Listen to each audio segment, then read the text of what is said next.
రత్నబాబు గారు ఆ, గేదెలు గడ్డి ఎందుకు తింటండి? వాటికి వంట రాదు కాబట్టి. హాయ్, మీకు వంట వచ్చా అండి? బాబు ఈ ఇంటికి వెళ్ళాలి. వెళ్ళండి. ఇలా అందరికి చెప్పుకుంటూ పోతే ఎప్పటికి వెళ్తారు?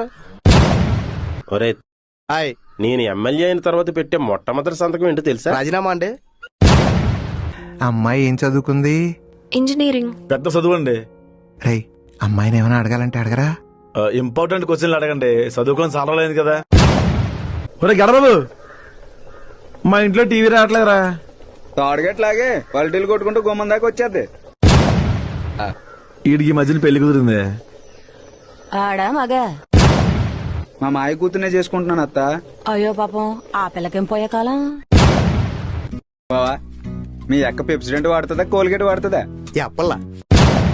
కాదు సార్, ఇది చాలా ఇంపార్టెంట్ లైఫ్ ఇన్సూరెన్స్ ప్లాన్ అండి. మీరు చచ్చిపోతే డబ్బులు వస్తాయి. అలాగే అండి, నేను చచ్చిపోగానే ఫోన్ చేస్తాను, వచ్చి డబ్బులు ఇచ్చేయండి. నాకు కూడా ఇలాంటి రాంగ్ కాల్స్ వచ్చినాయి. లాటరీ తగిలిందని ఫోన్ చేశారు. పొరపాటున తగిలింది కాబట్టి సారీ చెప్పమన్నాను. ఇంకోసారి చూసుకోకుండా తగిలితే గోబా చిట్లు పోద్దని డెడ్లీ వార్నింగ్ ఇచ్చాను. మా ఇంట్లో కరెంటు పోయిందిరా. గట్టిగా బతులా అండి, వచ్చేద్ది. ఇందాకే నేను అందంగా ఉన్నాను కూడా చెప్పింది. నమ్మేసావా?